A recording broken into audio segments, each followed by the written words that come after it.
प्रदेश के 1 दर्जन से ज़्यादा जिले इस वक्त बाढ़ की जद में हैं। नदियों का जलस्तर लगातार बढ़ रहा है और 48 वर्षों की शैक्षणिक उत्कृष्टता के साथ 23 से भी ज्यादा प्रमुख बीटेक प्रोग्राम्स और 600 से अधिक अंतर्राष्ट्रीय छात्रों के साथ विज्ञान डीम्ड टू बी यूनिवर्सिटी देश की बेहतरीन यूनिवर्सिटी में से एक है। लोगों के लिए परेशानी का सबब बन रहा है। एनडीआरएफ और एसडीआरएफ की टीमें लगातार लोगों की सुविधा के लिए लगाई गई हैं। एनडीआरएफ के वाराणसी यूनिट के डिप्टी कमांडेंट रवि सिंह जी इस वक्त हमारे साथ हैं। सर, बहुत बहुत स्वागत है आपका। थैंक यू सर, अभी आप लोग के पास एक बड़ी जिम्मेदारी और क्योंकि बड़ी संख्या में लोग बाढ़ के कारण परेशान हैं, कहाँ आप लोग की यूनिट्स इस वक्त काम कर रही हैं और कैसे आप लोग वहाँ पर रेस्क्यू ऑपरेशन चला रहे हैं? जो हमारी बटालियन हेडक्वार्टर है वो वाराणसी में इस्टेब्लिश्ड है, जिसको श्री मनोज कुमार शर्मा जो हमारे डीआईजी हैं वो लीड करते हैं। हमारी जो टीमें हैं प्रयागराज और बलिया, वाराणसी, गोरखपुर, लखनऊ, बहराइच और लखीमपुर में काम कर रही है। आज की डेट में हमारी जो टीमें लगी हुई हैं रेस्क्यू में, वो अपनी बलिया में, प्रयागराज में और वाराणसी में 3 टीमें हमारी रेस्क्यू काम में लगी हुई हैं। तो बाढ़ की स्थिति यानी कहा जाए ज़्यादा ख़राब अगर बलिया, बनारस और प्रयागराज में है?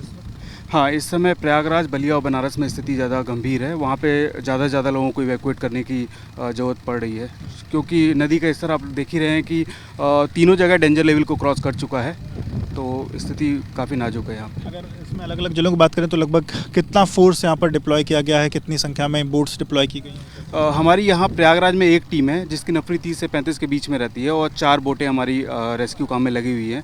इसी प्रकार बलिया में भी हमारी एक टीम है और वाराणसी में हमारी 3 टीमें काम कर रही हैं। अभी की स्थिति क्या है? क्या पानी लगातार बढ़ रहा है? क्योंकि लोग पिछले लगभग 3 से 4 दिनों से अपने घरों में फंसे हुए हैं, निकलने की कोशिश कर रहे हैं। पानी की क्या स्थिति है? आज जो अभी का डाटा है वो 1 सेंटीमीटर पर आवर के हिसाब से अभी पानी बढ़ रहा है यहाँ पे प्रयागराज में। जी, प्रयागराज में। बट उम्मीद जताई जा रही है कि लेट नाइट तक शायद स्टडी हो जाए यहाँ पे पानी। ये पानी बढ़ने का कारण बारिश ही है या जो ऊपर से जो पानी छोड़े जा रहे हैं वो है कारण, या क्या आप लोग? इसका कारण देखिए बहुत सारी चीज़ें हैं। एक तो यमुना जी में, जैसे कि नॉर्थ एमपी में काफ़ी भारी मात्रा में बारिश हुई थी, जिससे काफ़ी ज़िले जो नॉर्थ एमपी के प्रभावित हुए थे, तो वहाँ की जितनी भी नदियाँ हैं वो सारी यमुना जी में जाके मिलती हैं। तो अचानक से यमुना जी में बहुत बड़ा इन्फ्लक्स आया वाटर का, जिसके वजह से हमारे प्रयागराज में भी आपने देखा कि यमुना जी का जो पानी है वो एक अचानक से बहुत ज़्यादा मात्रा में आ गया था। प्रयागराज में पानी बढ़ने का जो कारण है वो यमुना जी ज़्यादा? जी, स्टार्टिंग में यमुना जी थी, उसके बाद फिर बारिश भी आप देख रहे हैं कि यूपी में भी काफ़ी बारिश हुई है, तो उसके वजह से गंगा जी में भी काफ़ी पानी रिलीज़ हुआ है। तो अभी की स्थिति कब तक लोग राहत महसूस कर सकते हैं? आप लोग को क्या अभी अनुमान क्या लगा रहे हैं? उम्मीद जताई जा रही है कि 1 से 2 दिन में शायद पानी का लेवल घटना स्टार्ट हो जाएगा। तो अभी तो उम्मीद हम लोग यही कर रहे हैं, बाकी देखिए क्या होता है आगे। अच्छा, जो जैसे आप जिन लोगों को रेस्क्यू कर रहे हैं तो क्या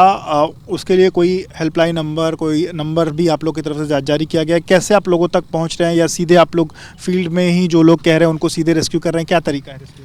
रेस्क्यू का तरीका ये है कि हमने, जैसे हमारी टीमें जिस ज़िला में गई है तो वहाँ पे हमने अपना नंबर प्रशासन की मदद से मेन जो जगह है वहाँ पे दे दिया है।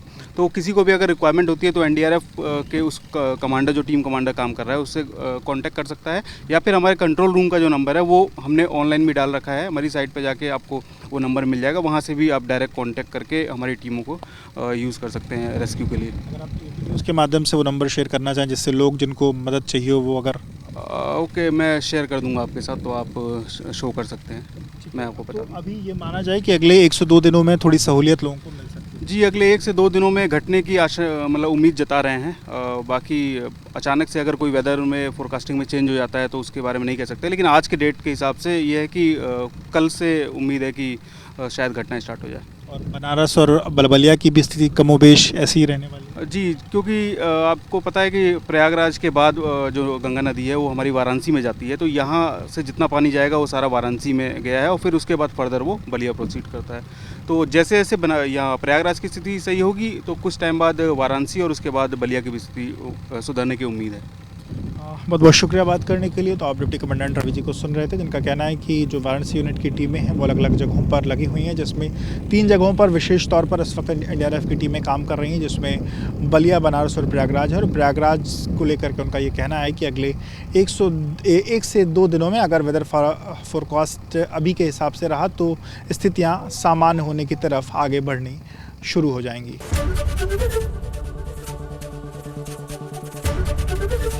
एबीपी गंगा, खबर आपकी, जुबान आपकी।